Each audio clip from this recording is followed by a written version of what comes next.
Magandang gabi mga kapodcast. Ako nga pala si Ate LJ. Sabi nila, ang high school ang pinakamasayang kabanata ng buhay. Pero paano kung ang kabanatang ito ay punong-puno ng mga pahinang hindi mabasa-basa? Ngayong Valentine's Day, uungkatin natin ang mga lihim na tinago ng panahon. Bago tayo pumunta sa gulo ng kasulukuyan, balikan muna natin ang 4 na taon na nakalipas.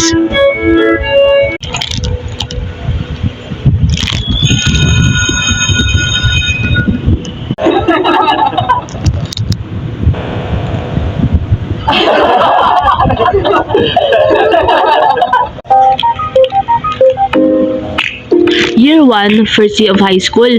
Dito unang nagtagpo ang dalawang babaeng magiging sandigan ng isa't isa.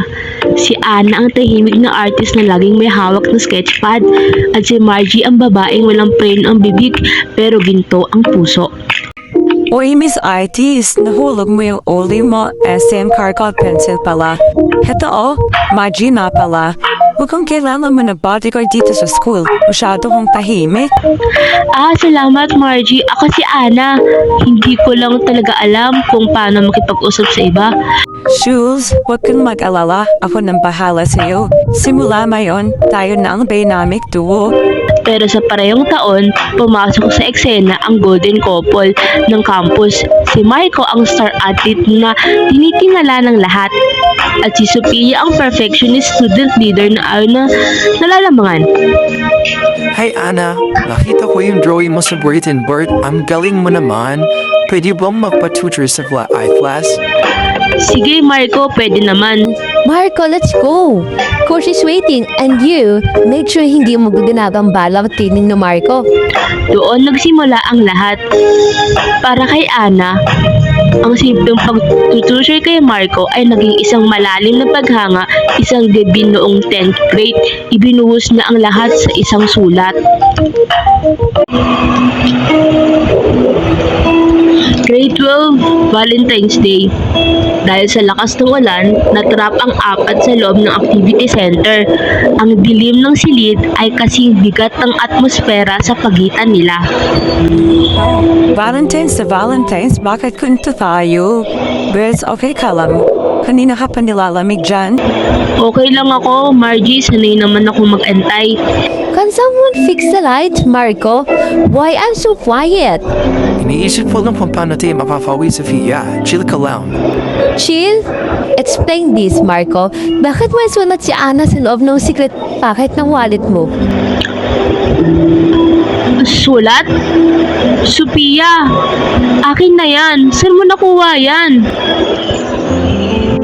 Oh, so totoo nga. Dear Marco, ikaw ang dahilan kung bakit masaya ang bawat araw ko.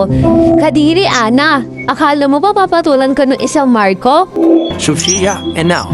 Itinawag ko rin kasi nararamdaman ko may nakakilala sa akin no totoo.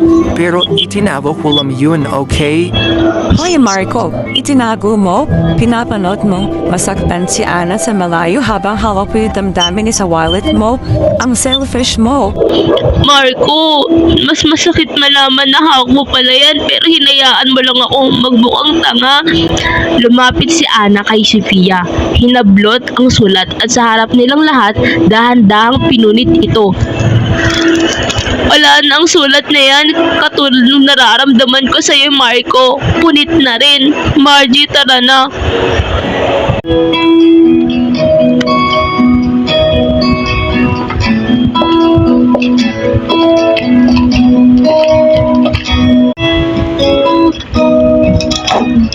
Doon nagtatapos ang unang bahagi. Ang sulat ay naging abo, pero ang sugat ay nanatiling bukas.